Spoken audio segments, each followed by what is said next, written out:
नमस्कार mama's kitchen को आपण मानक अनेक अनेक स्वागत। एहीपरी नुआ नुआ वीडियो देखिबा लागि मामास किचन को लाइक सब्सक्राइब करंतु। हमें नुआ शैली रे बनेबा ग्रीन मटर को पनीर। देखंतु एटी पनीर के मु छोट छोट करके काटी नेउची। तापरे मु एठी मसाला हमर नेउची गोटे रसुण गोटे पियाज आमे ई सब को बाटी आनिबा। पानी देकी आमे कोन करियो ना चिकन करके बाटी आनिबा। बाटी देकी आमर कोन करियो ना कड़ाई बसै दबा गैस ऑन करके कड़ाई बसै दबा।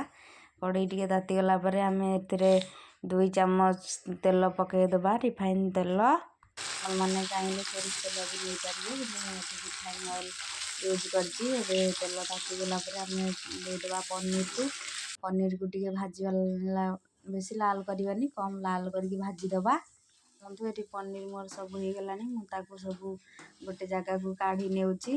सब पनीर मु काढी नेबी सेही सेम कड़ाई रे हमें कोन करियो ना 2टी मीडियम साइज रो पियाज को काटी नेकी हमें पकै दबा। पियाज पकै देला परे पियाज टिके हमर लाल कलर होला पर्यंत हम भाजी दबा। देखंतु मो मने पड़लानी गोटा मसाला मु एटी यूज करची मु आपन कहिया पई भूल जाईची।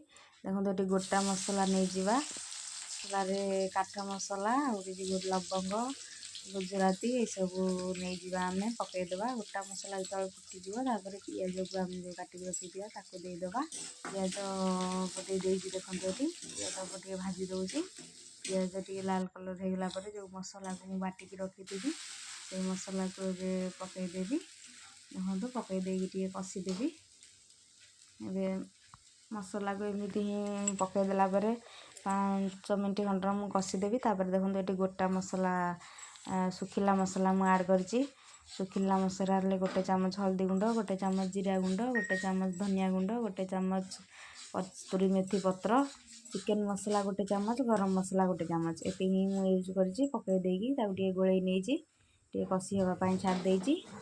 मसाला एटी टिके हमर कसी हे गला परे आमे ग्रीन मटर को धोई धाई की रखी दिले से ग्रीन मटर को आमे दे दबा।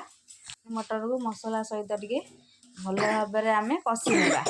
मसाला एटी मोर टिके लाखी लाखी जाउतला मु 2 चम्मच खंडर पानी दे देकी आ टिके कसी नउची ग्रीन मटर संगे रे। देखंतु नले न पानी देले हमर तळे लागी जिवो पोडी जिवो मसाला टी हमर पोडी गले हमर पोडालिया लागिवो। तेणु करी आमे पोडालिया लागिले आमे भल लागिवनी तरकारीटा खाइयाबो सेति पई मु पानी आ टिके देकी कसी नउची। आमे एबे कोन करिया ना पनीर सब पकै दबा। पनीर पकै देकी आमे टिके कसी नेबा आ 5 मिनिट आमे कसी नेबा। 5 रु 10 मिनिट आमे आ टिके कसी नेले हमर कोन करिया ना देखंतु एटी लूण भी पकैया ना कि मु भूली जाईतिली। लूण एठी 1.5 चम्मच मु लूण पकै देईची। स्वाद अनुसार आपण जेतिकी भी लूण खाउथिबे सेतिकी ही लूण पकैबे। देखंतु मु लूण पकै देकी गोळै नेची आ टिके आमे कसी नेबा काहे कि ना लूणटा मु जेहेतु पछरे पकैली आमे लूणटा हमरो टिके मिसी जिवो भी आमे आ टिके कसी देबा। कसी नेकी मु एठी गिन्ने पानी ऐड कर दउची। पानी नेकी आमे गोळै नेबा। गोळी नेकी ताको देखंतु मु आ टिके भी पानी दे देईची काहे कि ना मोर टिके झोल दरकार खाइबा लागि आपण माने जेतिकी भी झोल चाहेबे सेतिकी पानी देबे।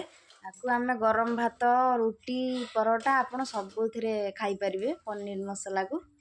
एही परी वीडियो देखिबा लागि मामास किचन को लाइक सब्सक्राइब करंतु। लाइक सब्सक्राइब करले मोर नुआ नुआ वीडियो आसीबो आपण मानक पाखरे पहुंची परिबो आपण माने देखि परिबे। देखंतु एटी मोर तरकारी फुटी गलानी मु एटी धनिया पत्र काटी की रखिथिली पकै देईची।